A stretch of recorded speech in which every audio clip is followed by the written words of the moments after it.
Perkenalkan, nama saya Muhammad Akmal Fajri. Saya Zaki Fatahillah Salam, panggilan saya Jack. Nama aku Muhammad Fikri San Permana. Saya Feby Febrianti, biasa dipanggil Caca. Nama aku Gilang Ramadan. Saya berkuliah di Universitas Katolik Parahyangan, jurusan Filsafat. Berkuliah di salah satu universitas swasta di Bandung, Fakultas Hukum. Kuliah di Fakultas Hukum Universitas Pasundan. Fakultas Hukum Universitas Pasundan. Kan di Universitas Pasundan, jurusan hukum.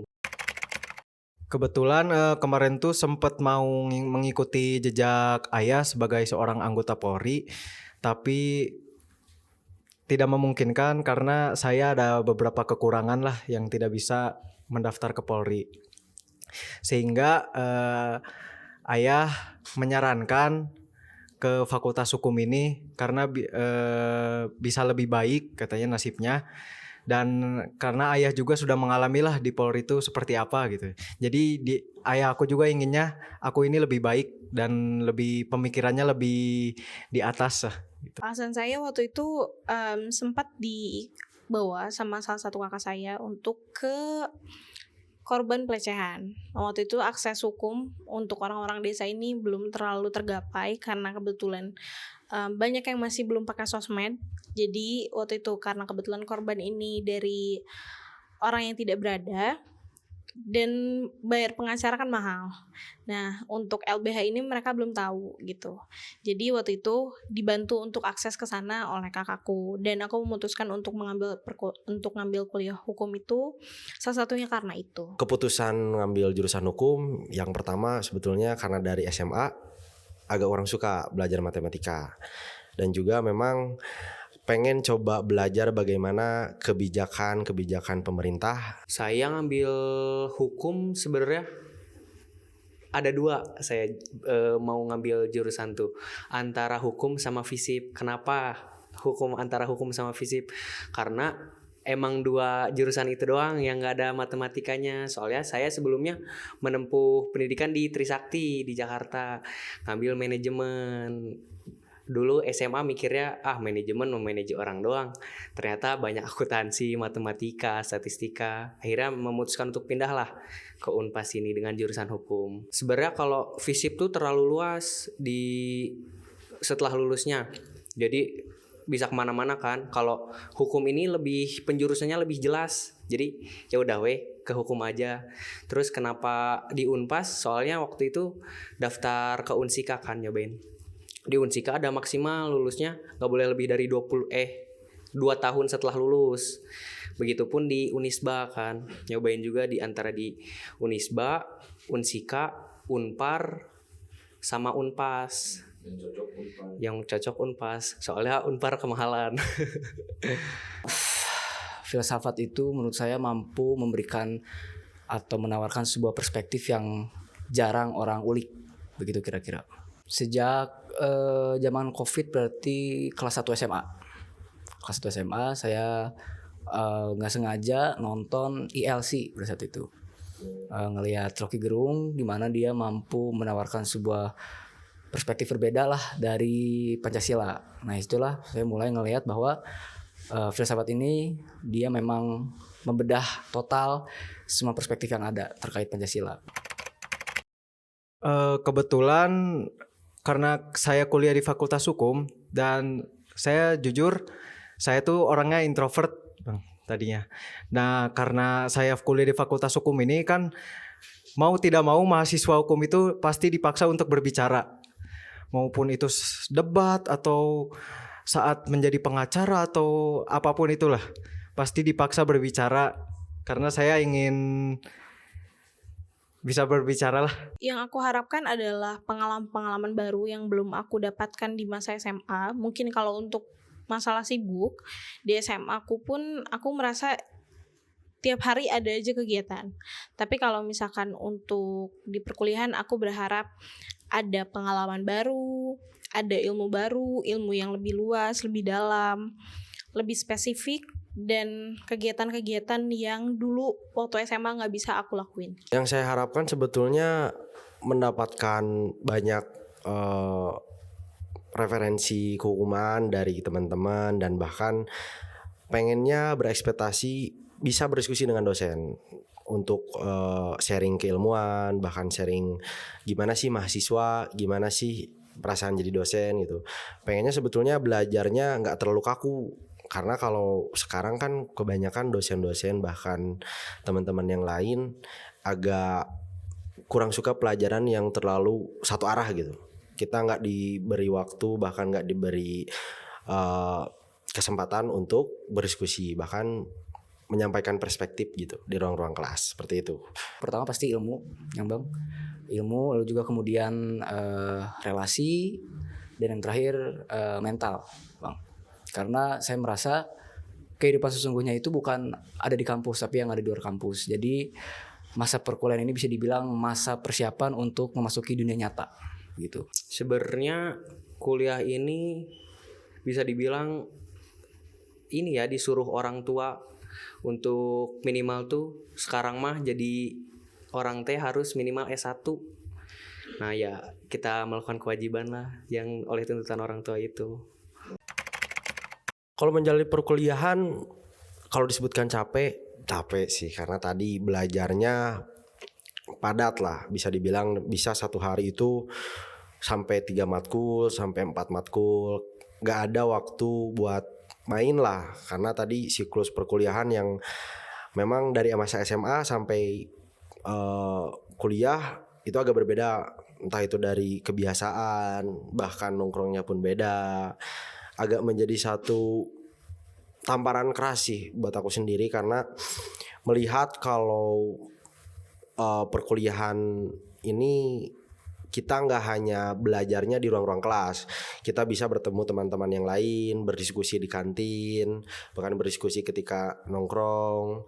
Jadi itu sih menyenangkan, disebut menyenangkan ya memang menyenangkan, karena kita ketemu sama teman baru, kita bahkan nambah relasi-relasi. Tapi kan ada juga kemudian capeknya, yaitu capeknya tadi karena jadwal kelas yang padat dan juga banyak kerja kelompok sama tugas-tugas yang berat lah dari dosen. Sebenarnya kalau aku ngelihat kuliah ini lebih ke main ya, banyaknya lebih ke main kalau di Unpas. Soalnya kalau di Unpas asalkan ngerjain tugas, absen, udah selesai, sisanya main. Kalau buat kuliah ya pasti capek pasti. Tapi saya enjoy aja jalaninya karena ada keringat yang harus dibayarkan, yaitu keringat orang tua lah.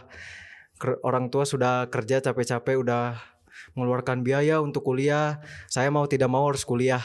Pertama kali sih mungkin cukup sulit ya, karena memang ada berbagai macam teknis perkuliahan yang jauh berbeda dari SMA. Kayak contohnya SKS, lalu kemudian juga perwalian, lalu juga kemudian ada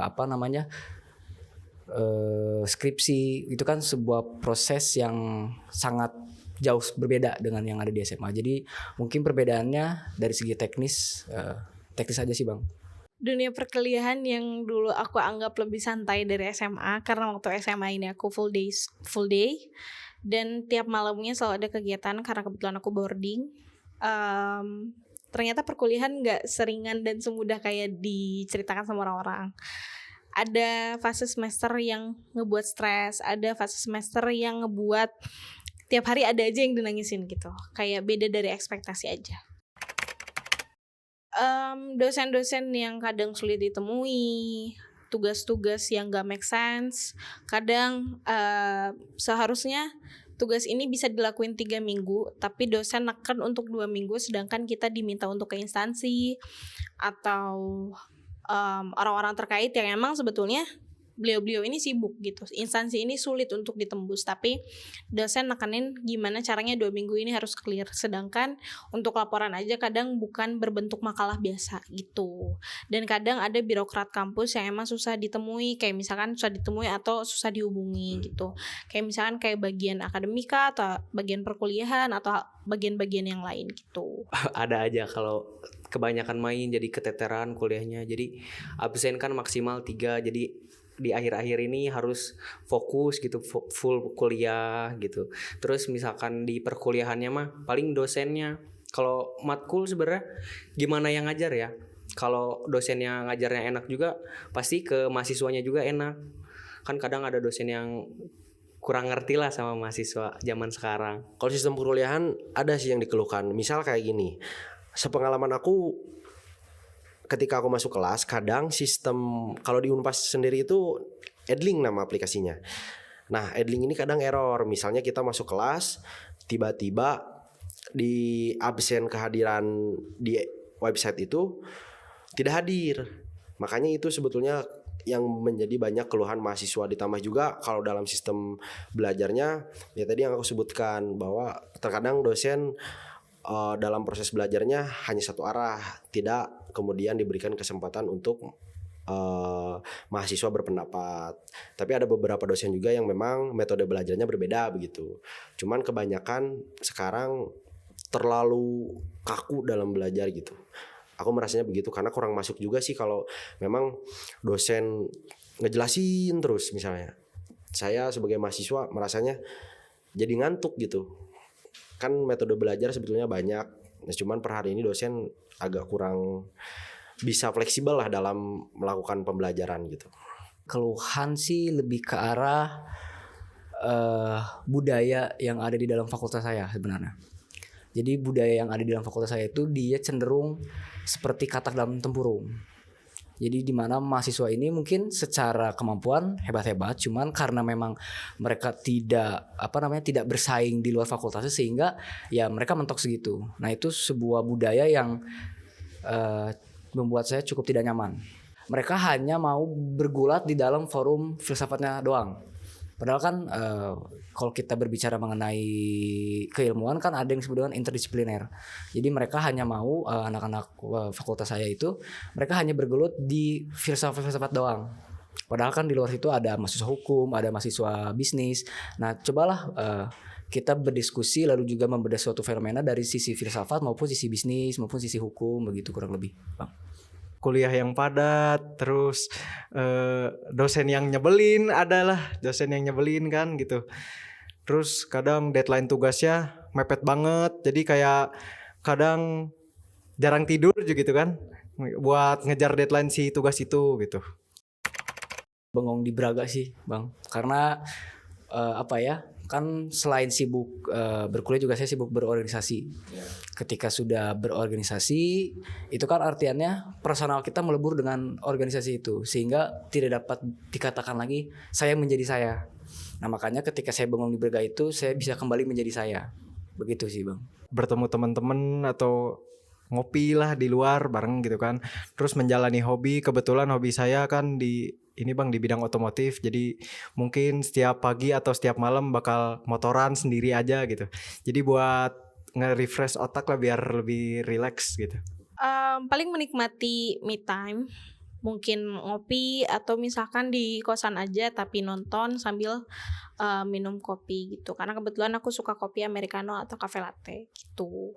Ketemu sama teman-teman, entah itu kita bercanda misalnya ngebahas satu hal atau misalnya gimana sih kalau aku kan di tongkrongan misalnya suka nanya Mani gimana hari ini libur nggak, kalau libur kita nongkrong yuk misalnya ke Lembang, entah itu ke kafe-kafe misalnya.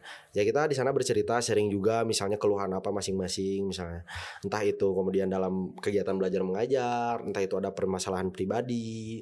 Nah, kita saling bertukar cerita lah. Nah, disitulah yang membuat menjadi relax buat aku sendiri. Karena aku hobinya selalu ngobrol, selalu bercerita. Jadi ketika aku nuangin cerita keseharian aku ke teman-teman, jadi agak ngeredain lah stres aku di kampus gitu. Itu salah satu obat yang memang sampai hari ini aku lakuin lah. Lebih ke olahraga sih. Kayak kalau anak-anak ada minsok, aku ikut minsok, futsal. Misalkan kan kalau minsok atau futsal kan perlu banyak orang. Nah, aku kalau nggak ada yang ngajak minsok atau futsal, aku nge-gym sih.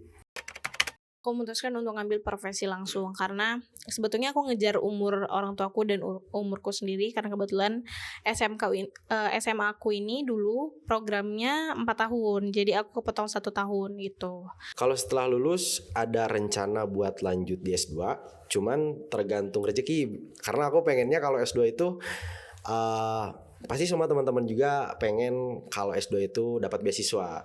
Cuman kan kita nggak tahu tuh dapat beasiswanya pasti apa enggak. Nah, tapi kalau keinginan pribadi pengen S2, tapi ya tadi pengennya S2-nya beasiswa. Tapi kalau memang itu nggak tercapai, ya paling kerja lah. Kalau nggak kerja, coba setahun dulu relax, nggak punya kegiatan, baru setahun berikutnya coba nyari kerja.